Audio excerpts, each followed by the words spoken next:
Ep.2 monthly makes. Hello, welcome to episode 2, not 4, 2 of the monthly makes podcast. I have changed the angle a little bit so it's a bit more cornered. You can see the lovely granny square blanket that I did, and I added some little bits to the wall. And yeah, I can just lean back in this corner and be a bit more casual, and I hope you like it. So welcome back. I can't believe we're doing an episode 2. It's been a month. It's been a month of knitting. It's been a month of crochet.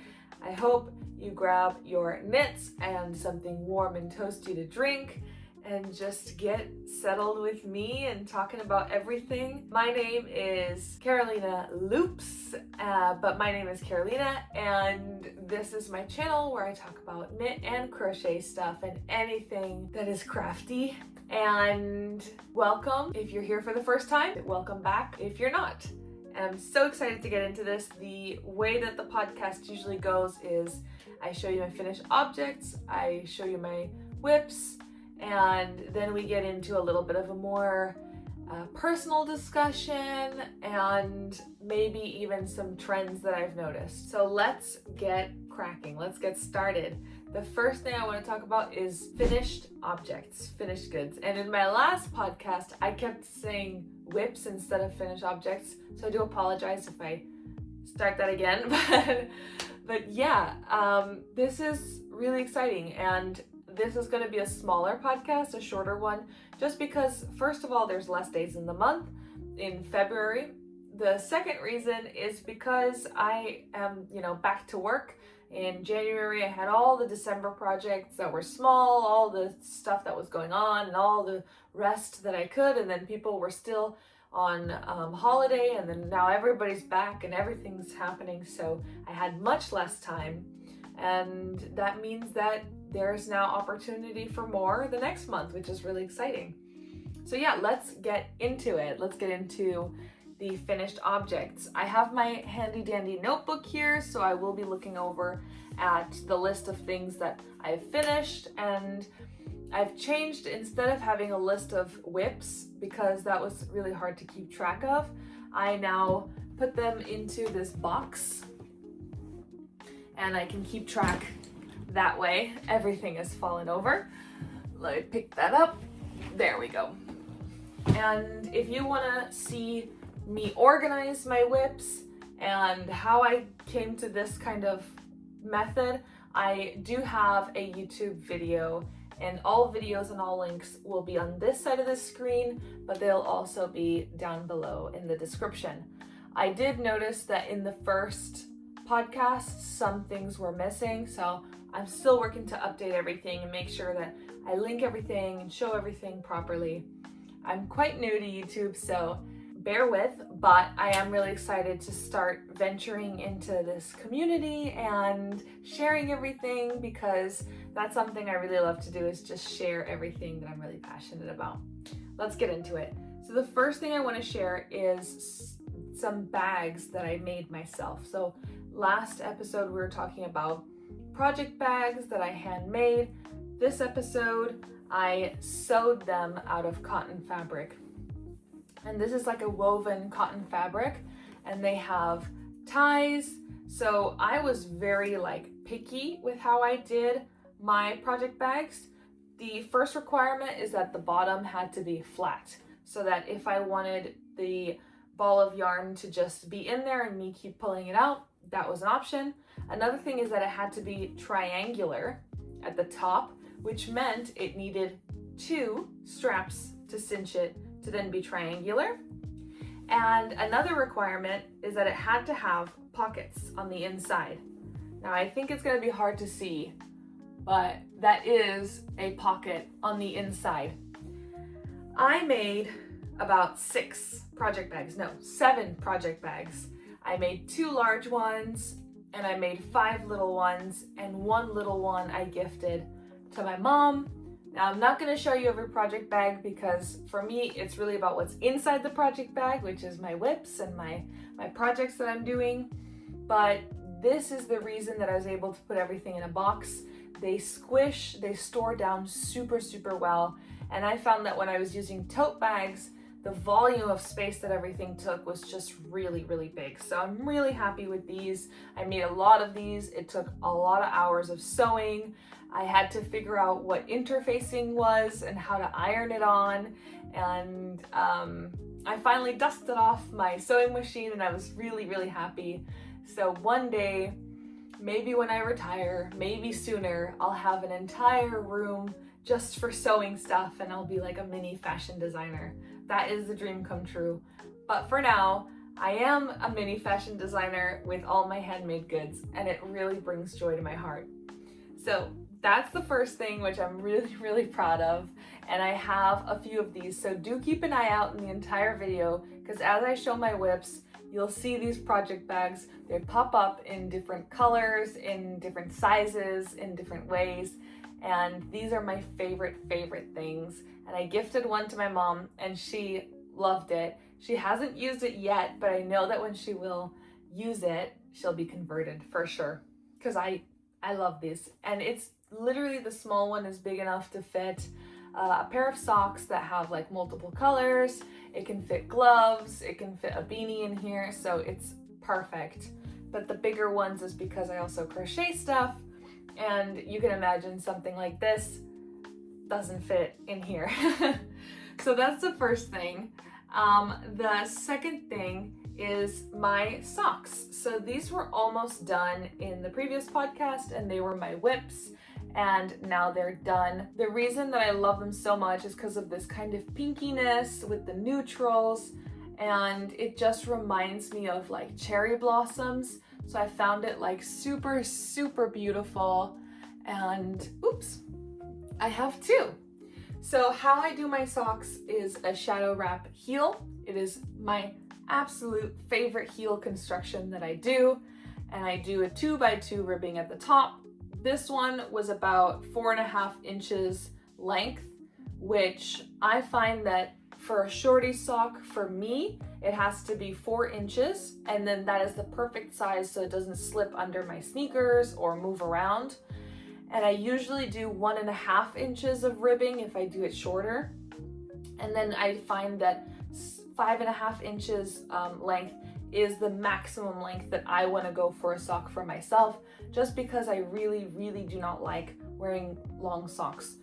But if I do about 4.5 or 4 and I do like a nicer color, this makes me feel like it's definitely going to peek out of my sneakers and just give some sort of visual interest. And I just love them. The colors, they don't match up. So where the neutral stripe is, it doesn't align. So here you can see it's close to the heel and then here it's closer to the top. But I just think that these are stunning and I love them. I absolutely love them. And yeah, so that is my cherry blossom socks. And I used Katia yarn that I bought in Spain. And yeah, and I used the ChiaoGoo 2.5 millimeter circular needles. So yeah, that's the first sock done. Then I actually finished another pair of socks for my husband, and these are stripy socks. So this has the 1.5 inches of ribbing, and for him, I usually find that a bit of a longer sock is better. So I do 5 to 5.5 inches, and then I do the heel, and I did no texture on the toe, but yeah, it's already kind of felting, and he's only used it once. So I would just say with Yorkshire spinners, just to keep that in mind. I don't know if you can see that it's looks a bit worn, but he's only used it once. But the heel is withholding. The heel is really good. And yeah, so these are his socks.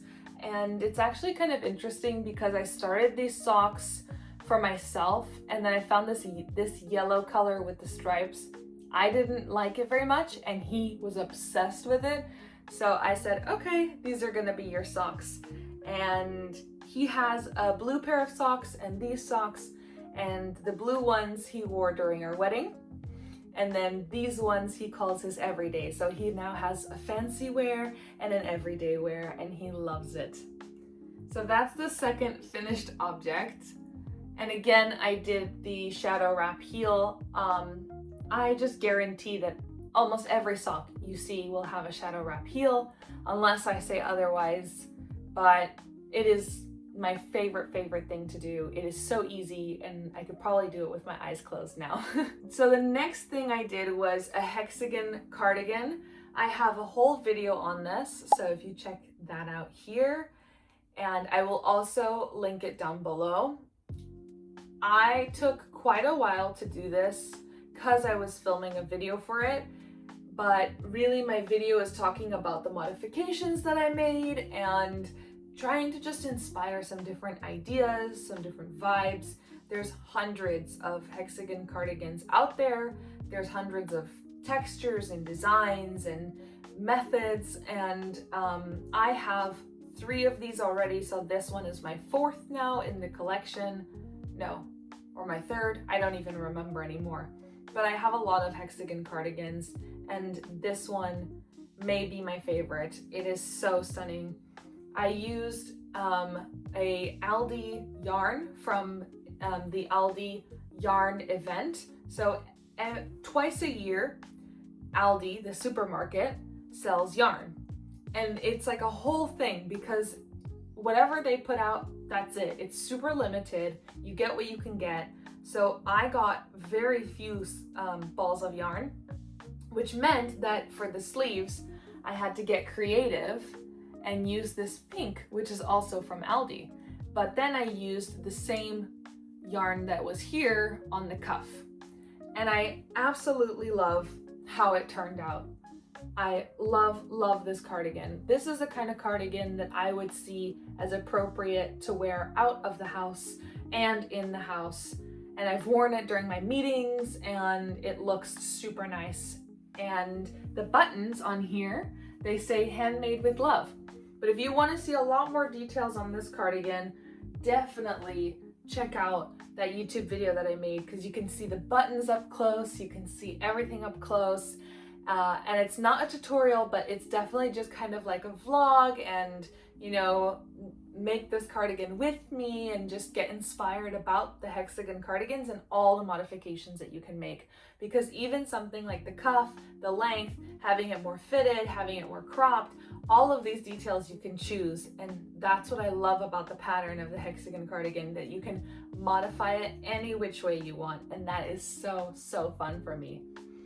So that's the hexagon cardigan. And the next thing is this beanie. So I made this beanie. This was a whip, but honestly, it was like 90% done, and I procrastinated this so much. Like I had in my head that like I wanted to make 100 beanies and then go and start a little market stall and do all these things. Like I got so excited, and the minute I cast on a beanie, I was like unmotivated because the weather started like not being super cold and freezing anymore. The sun started shining, and then I asked people in my family, like, do you like beanies? Do you want beanies? They were like, no, I don't really like them. If I wear beanies, I want them to be very thin. I want them to be a cashmere. I want them. So like the requirements for the beanies in my family just got really crazy. And I also thought, like, I have never seen a beanie stand at a market. And I wonder if it's for a reason, because like, I don't know if having unlimited options of beanies would be a positive thing. And then it gave me the ick to think about everyone trying on my beanies and then putting them back. Like having one beanie that's like been shared between more than 50 people. I just don't feel like that's super clean. So I was like, well, what if I put them in packaging and you know, there's kind of like the standard display, and then they're kind of standard size, and then people just have to buy it. But then the more I thought about it, the less convinced I got and the less excited I got. So I left the beanie.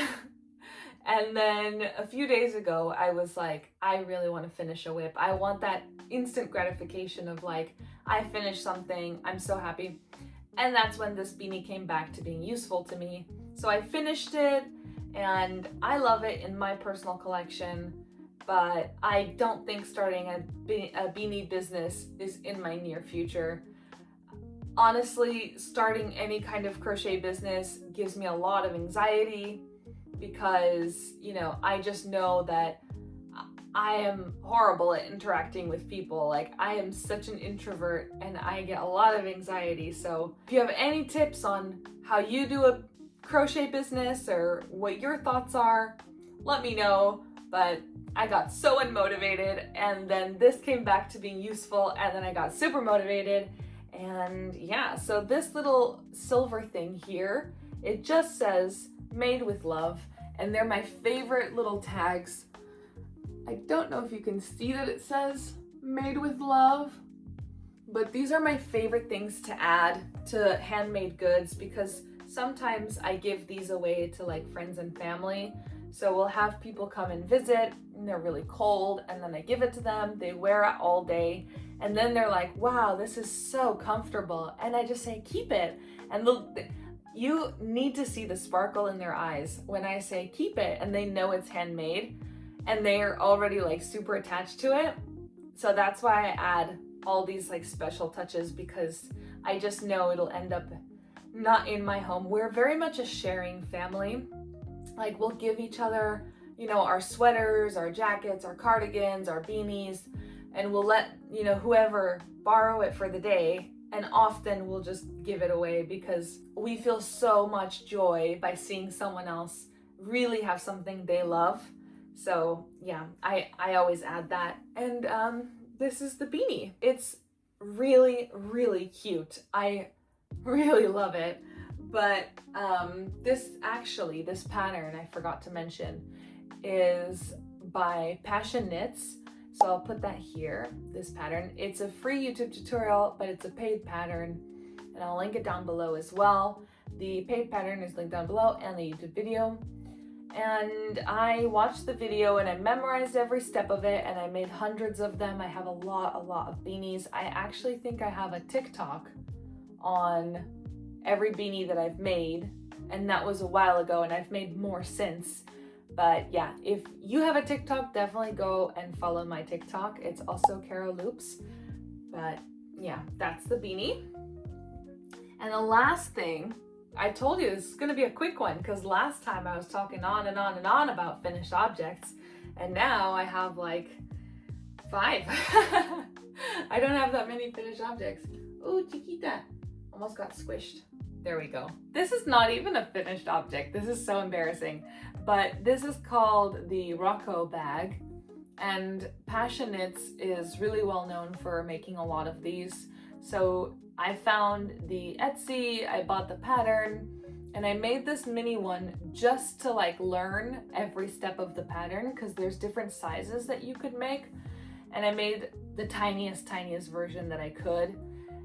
And I love it. And the thing is, like, I didn't plan on ever using this. My phone doesn't fit in it.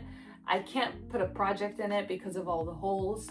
So it really is not that useful to me. But my mom saw this bag and she was like, that is the cutest thing I've ever seen. So now I love it. And I don't know what to put in it, but I love it. Literally, I can't put anything. My phone doesn't fit in here. Nothing fits in here. But I love it, and it's so tiny. Maybe I could put like one pair of socks. Oh my god. It doesn't fit properly. You can see it's like poking out. But yeah, doesn't fit anything. But I love it. And it's a Rocco bag. And you'll see that I have a whip for the Rocco bag already started. So let's get into my whips. Now this is the juicy part. This is the exciting part, the whips. Let's start with the first whip in here. So excited. The first whip in here is a pair of, they're also vanilla socks. I love making vanilla socks. Usually if I feel anxious or I have a lot of meetings or like I'm busy or traveling a lot by train because I have family nearby, but it's like a 30 to 40 minute train. So I'm often like on trains. I love a vanilla sock, but I have a pair of green jeans, I have green sweaters, I have green t-shirts, and I wanted a pair of green socks, but that were like more for every day. So I have this sock. Now it does look a bit wrinkly because obviously it's not been blocked. And I basically did half and half for the ribbing at the top. So half green and half white. And then I did these 2 green stripes and then a green toe. And the toe and the top is made with the same yarn that is this top. So it's from Drops. And I just love that yarn because it has a little bit of alpaca in it, so it's a bit softer. But for the heel, what I actually did was I don't know if I can show you because the yarn's falling apart, but I'll show you here on the side. I think it's called Lang yarn, and they come with these spools of thread in the middle. And what I did was I held this thread with the yarn together to make the heel.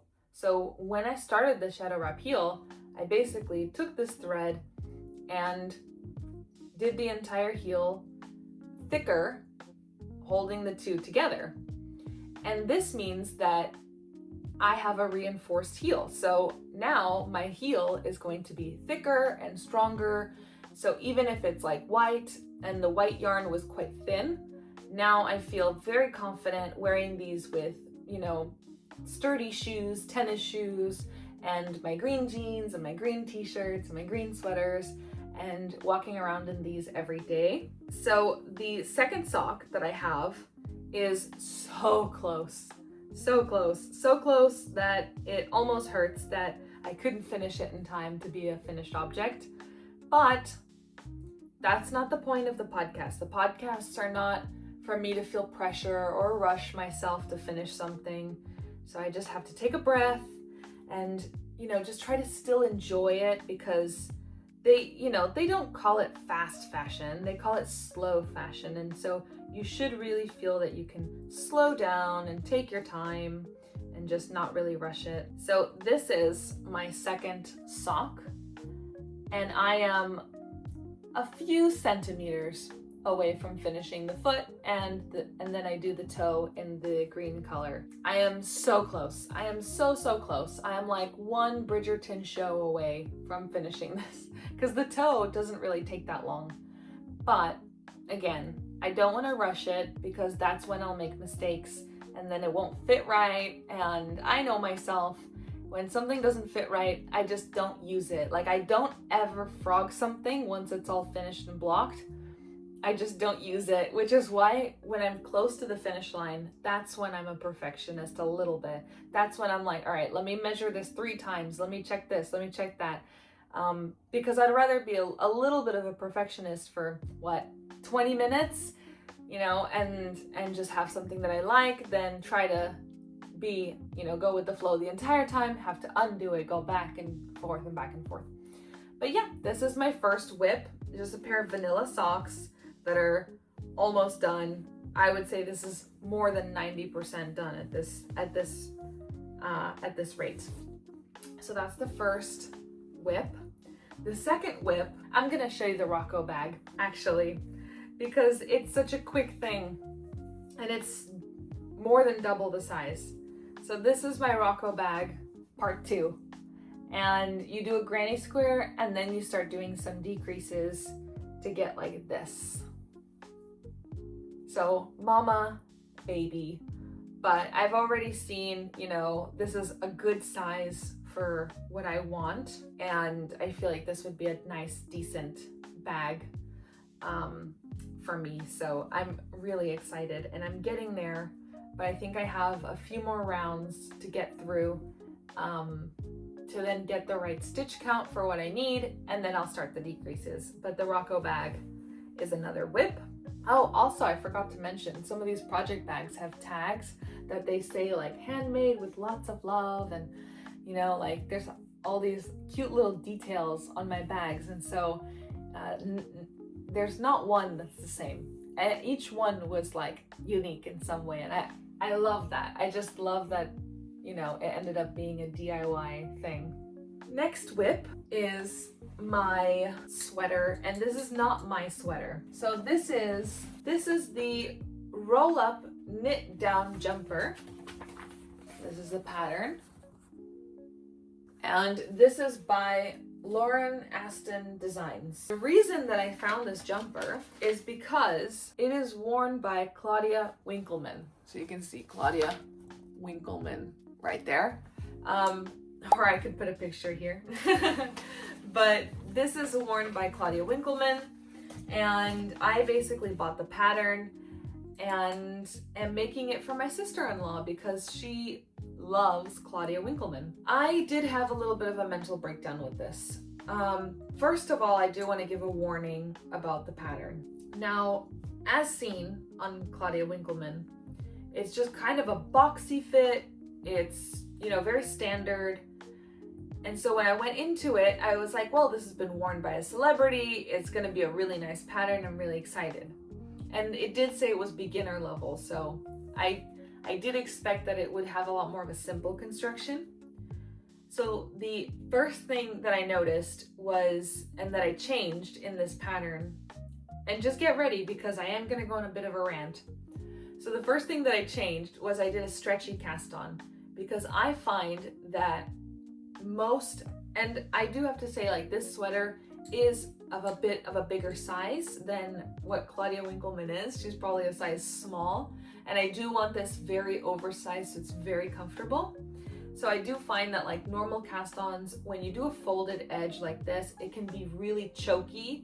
And so I did a stretchy cast-on. I think it was called, like, the surprisingly stretchy cast-on, so that this can fit over any size head, and also lay, if you stretch it a little bit, it can just kind of stay where you need it to be.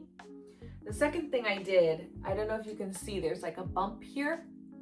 And that bump is gonna, smooth out when I block it, but I did a tiny bit of short rows. So I did a few short rows here, just so that's raised a little bit higher on the neck. And so what's going to happen is that this back is going to sit a little bit higher, and the front is going to naturally drop down again, so it's not super choky. So I added the stretchy cast on, I added the short row shaping, and those two were not in the pattern. Completely fine, completely understand, that's fine. Another thing in the pattern was that instead of make one left or make one right, it only said make one for the raglan, which meant that people would only make one left or make one right, depending on which one they wanted to do. And every single pattern I saw out there had massive holes here by the raglan side. And I did not want holes, like these massive gaping holes. So I ended up doing make one left where I needed to make one left, and make one right where I needed to make one right, which the pattern didn't explain very well, in my opinion. But that, again, I was like, it's a very beginner pattern, and some people like it that way. That's fine, because I saw that on Claudia Winkleman, it did look a little bit like it was falling apart. Another thing as well is that the yarn chosen was untwisted yarn, so it was like one thick piece of yarn, and it had wool. And the person that I'm making this for, this is a gift knit, does not want any kind of animal fiber, and so it has to be acrylic. And there was this big trend back in the day for like thick acrylic, what's it called, roving yarn, or I don't even know, that's not twisted, and within a few days or few weeks, all of them just fall apart. Oh, my baby. You wanna say hi? So I had a few issues with this pattern. Another thing is that the sizing of it is not very inclusive. So the size ranges are, I think, up to like maybe a 2XL, but it's just very standard raglan of like, you just keep increasing if you need to increase the size. You're so cute. You're so cute, baby. Yeah, stay there, good girl. Getting distracted, but yeah, so I had a few issues with this pattern, and I made a lot of modifications because I didn't want it to just be something that's like, you know, no shaping, no anything. And, you know, for TV where you have to wear it for maximum like a few hours and then you just take it off. But I wanted it to be something that was for real life, not just, you know, for like production or movie sets. I wanted this to be a pattern that, you know, if I gifted it to someone, they could wear it every single day and love it a lot. So what happened? And why did I have a bit of a mental breakdown? I did the arms here, and this arm length and this arm width is already to the size that I would like it to be. And then I measured the chest width, and it was way too small. The chest measurements for this sweater, they were not where they needed to be. They are going to be extremely tight for the person that I'm making them for. And so I went through this like mental spiral of asking ChatGPT, like, what do I do? What do I do? And I came to the conclusion that because of the raglan shaping, if I had done more increases, that wouldn't have helped or changed anything, because maybe the armhole would then be too small. So it would have gotten too wide, too big. And then on the other hand, to then try to start again, get bigger needles, and it had nothing to do with gauge or nothing to do with that. It's just that there was a mismatch between a raglan shaping and a bigger circumference or bigger body for everything to align and match perfectly. She went off somewhere.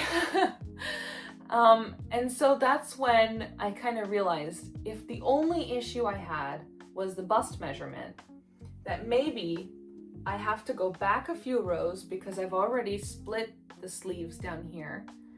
I go back, and here in between the sleeves, I just cast on extra stitches to then widen for the bust and for the body. And then I can do a little bit more shaping towards here in the waist, and a little bit more shaping in the arm when I pick up those stitches at the beginning, and do a little bit more decreasing here as I go. So it's a bit more of a straight sleeve instead of any kind of ballooning. So that's where I'm at. I am putting this project in a mini hibernation because of all the troubles that it gave me. What I would say is my favorite raglan projects that I've done were always from Petite Knit. Her patterns are always written so beautifully. There's a reason she's a fan favorite. And even when I've not done shaping and I followed her patterns, the sizing was always perfect. I even as a beginner who used a different yarn out of acrylic and metal needles from Amazon that cost less than $10 or £10 or €10, I never had an issue with Petite Knit, and I'm starting to understand why and how other patterns are written. And you can test knit this pattern, you can do everything, but the problem is that when it's too beginner, it's still gonna be very DIY and not very usable. And the skills and the changes and the technicalities that you have to modify to then bring it into a sweater that is very usable, very day-to-day, and that is something that you'll reach for often. It is a skill, and I'm so happy that I've learned all of this by now. But it's also a shame that you can't have that the first time around. So I just want this to be a project that the person that I gift it to will reach for it often, will be excited by it. And I feel that at the moment where it's at, that's not the case. So I do have to go back and frog, and it's only 4 rows that I have to frog. Just thinking about it, I need to put this away before I touch it again because of how many blocks I had to go through to get it to where I want it to be. Next, whip. Some of these whips have been untouched, unchanged, so I'm not gonna go through everything in every detail, but I am gonna go through a few that I'm actively working on and just give you a few updates. There is, in this box that I'm not gonna go through, there is a sweater, there's a pair of socks, there is another pair of socks, and there is a sweater for my dog. None of these have been touched, none of these have been worked on, and I'm very confident in the next month if I've worked on them, and if they're an active whip, I'll bring them up. But my 3 active whips right now is my sweater. And I talked about this the last time and how it felt like I was taking forever and I didn't want to do it and I sat my booty down. I got through the body. I tried it on. Beautiful fit. The body fits absolutely stunning. I did follow, I think I followed petite knit instructions for, how she did her raglan shaping, or how, I don't remember if I actually did the petite knit instructions for raglan shaping, but I did follow her details for like casting on and stuff, so the neck would sit where I wanted it to sit. And I started the sleeves. So I changed my needles to these shorter circular needles for the sleeves so they'd go by faster. And I started the sleeves. So the body is done and it's just a plain sweater, but on the sleeves I have this cabling, and it's a very simple, very simple cable. I'm not the biggest fan of cables. I take forever to knit up a cable. I am the biggest procrastinator with cables ever. And it seems that with this sweater, even the body, which was plain knitting, I completely procrastinated and I didn't want to do it and I hated it. And now on the sleeves, I'm procrastinating again. And yeah, one day we'll get there and we'll have a finished object. But for now, that's where we are at. I did work on this a bit more. I have a feeling that I'm not going to mention this in the next podcast because right now it is kind of one of my hibernation projects. It's quite big and I need something very small and, easy to do, which is why I'm really obsessed with socks at the moment. But one day I'll get there where, things have kind of calmed down and I really want something that's, a bit more bigger to work on. The next whip is kind of a new whip. I took it out of hibernation and it is a pair of gloves, not socks, gloves. So these gloves, these are the Lombard mittens. I don't think I'm on the first page. So these are the Lombard mittens by Virginia Sadler Reamer, and that's what they look like. I got gifted this pattern by someone in a crochet group who knits, who is very kind. She is very kind. And I told her that I was struggling to do color work because on socks, it's never the right fit, never the right feel. They're either too big or too small. And she said that I needed to practice my tension, because once you've got your tension at a place where you feel confident, where you can loosen it or tighten it, that's when you're going to get really good at color work for socks. And she recommended just do with gloves, because you're not going to be as picky with your hands compared to your feet. With your feet, you put them with shoes, you cannot have them slip off, and it's a lot more difficult. With gloves, you can make the ribbing quite long, and it's a lot more difficult for them to slip off, or if they're a bit tight, you can kind of stretch them out with your hands. So I started these gloves, and I was doing them on double pointed needles, DPNs, and I switched them to circular needles because I realized that I love circular needles. And this pattern has made me fall in love with color work again. Also, I found out that I need to print my color work pattern, and that's how I feel confident. When I have it printed out and I can highlight each section, go through each section, that's when it feels like therapy to me. So when I have a day that I'm really down and I just need something that will make my head go blank, that I don't want to watch anything on the TV and I don't want to even listen to music and I don't want to listen to a podcast, I just need something that will make my head go blank and I need to focus, color work is the one for me. And it's kind of this middle point between a cabled sweater and a pair of socks. It's like right there in the middle where it's like, It itches that scratch because I could take it on the go and I could take it with me somewhere, but I also really need to sit down, make time for it, take a breath, enjoy it. And that's something that I love. And I love that right now with my whips, I have that variety. I have vanilla socks, I have color work stuff, I have cabled stuff. I have just enough of everything that if I want to reach for something, I can. And that's the level that I like my whips to be at. I like having about 8 or more whips because it feels like I'm at that good level of, variety. The next whip is another pair of color work things, but these are socks, not gloves. These are socks that I am just making up the color work as I go.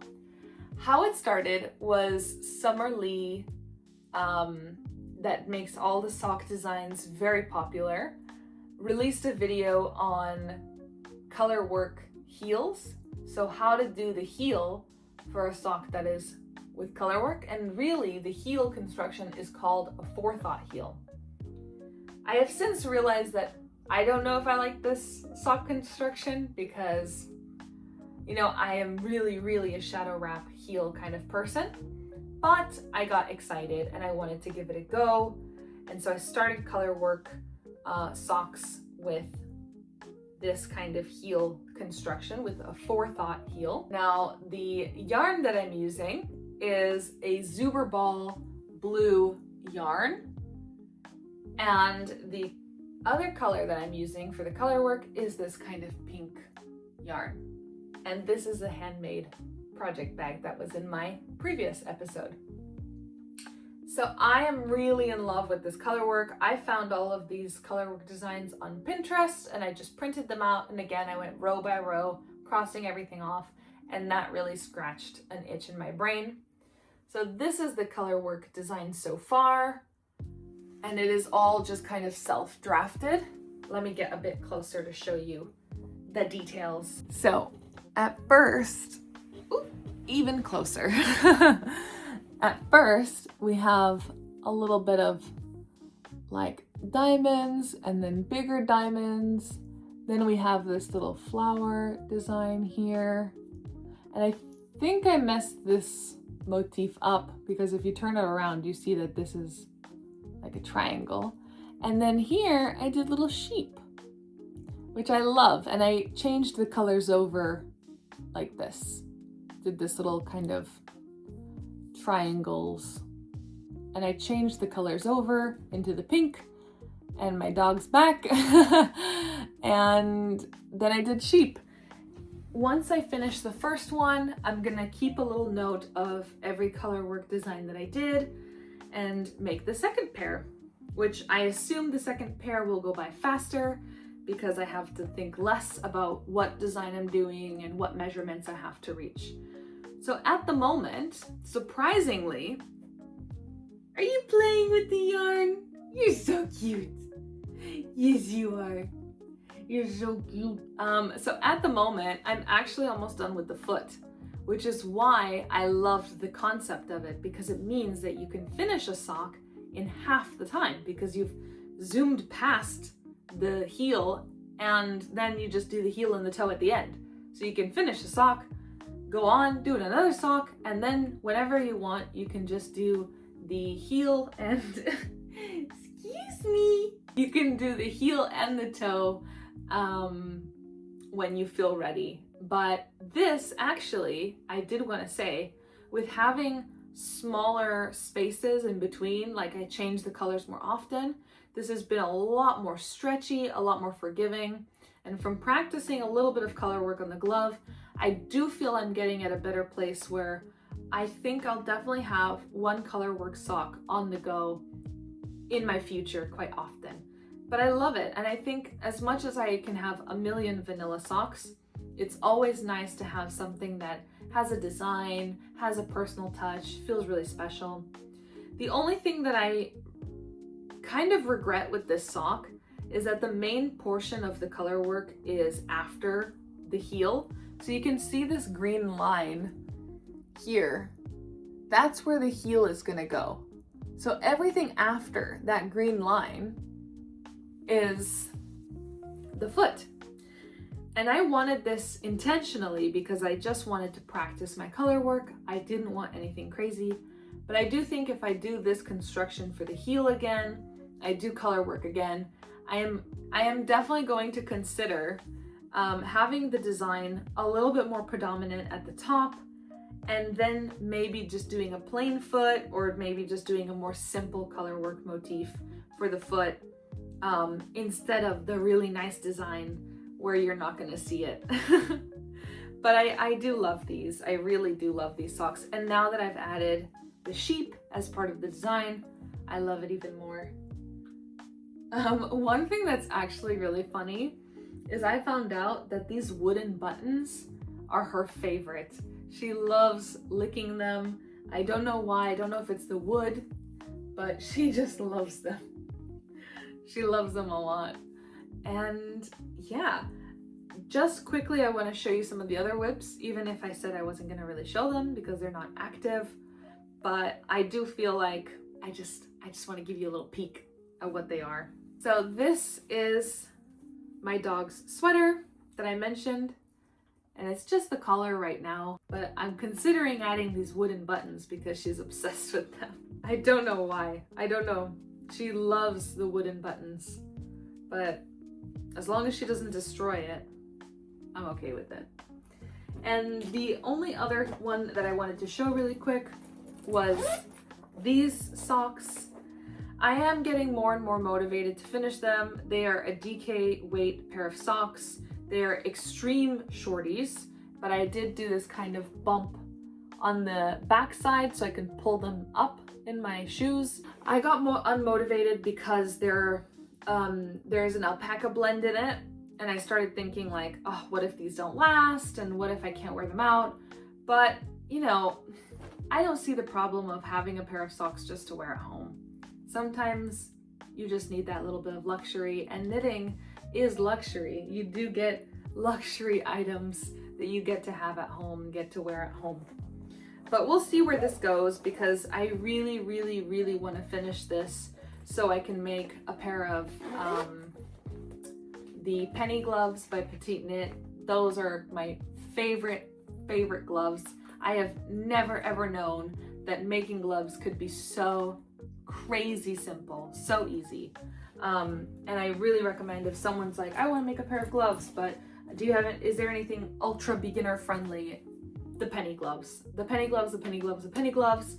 You buy yourself a pair of 3mm Chaogu needles that are circular and small, and you'll finish them like this. Get 3mm circular small needles, 3mm with an 80cm cord circular needles for like the thumb, and you finish them like this because you go in the round and then in the round, and then you just do this little 2 centimeters for the thumb, and you're done. And it's the easiest pattern ever. The easiest pattern ever. Like, she even explains how to check for the increases and how to check for everything. Good girl, so smart, good girl. So, last thing I wanted to cover is the trends that I noticed going on.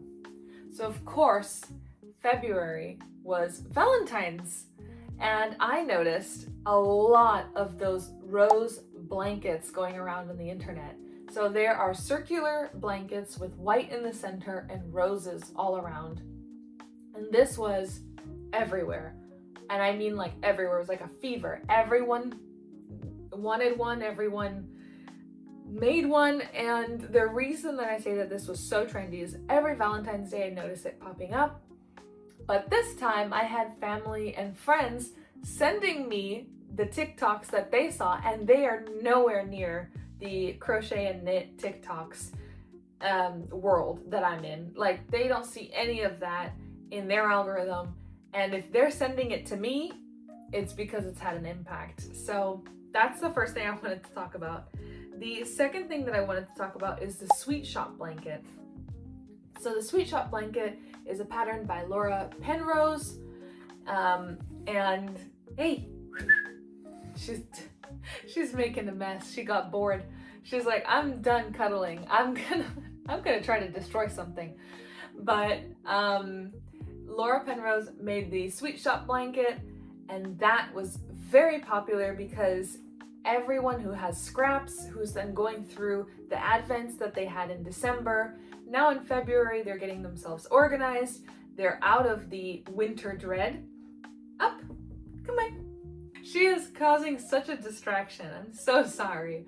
But everyone who's done with their kind of winter blues and that kind of cold, now they're going into more of that freshness, the sunlight's coming out a little bit, and everyone that's talking about their scraps and what happened in Christmas and their advent calendars, they are talking about the Sweet Shop blanket. I've seen it everywhere, and I have to say, it's always made me curious, but I think for me personally, I have so much that I even love to crochet in, and I've done things like this out of crochet that I would probably take a minute before I started a Sweet Shop blanket. It's not something that's, that I would actively start right now. And the last thing I noticed in terms of trends is the Olga sweater / Olga cardigan by Petite Knit. This one I've just noticed that everyone has a project vlog on it. Some people were like, oh, it takes a really long time because cardigans take a really long time. And some people are like, I finished it so quick. I think Petite Knit, being Petite Knit, must have put some sort of thing where you can count alongside the stripes so you can finish really fast, and it feels like you can do it in bite-sized pieces. But I also have not bought the pattern or tried it myself. It's definitely something that I want to do. I love the Olga sweaters and cardigans that I've seen out there. It looks stunning, and I know that that's definitely worthy of it being trendy. And yeah, that's the trends part of the video. I have to deal with this little pickle because she is up, down, all around. I don't know what she wants. I think she wants cuddles, and I think she wants to lie on this blanket that I'm kind of taking because it's literally the favorite blanket of everyone in the house. And I know I'm gonna have to run to the store, buy some more yarn, because I used a very specific yarn held together with acrylic. So I'm gonna have to buy more of that and make more of these blankets because everyone in the house right now, they love it. Yeah, so that's it. Thank you so much for being patient with me and my pup. And sticking around for the podcast.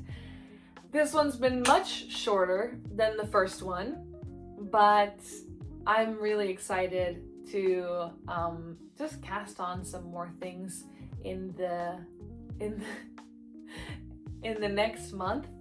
And there's some really exciting things planned for the next month. Like, there's just a lot happening and it never ends. And that's kind of why I wanted to start the podcast now, because I know right now I'm at a point where things are going to change all the time, and that's really exciting to me. So I'm really curious just to document everything that I'm making and everything that, that I'm working on.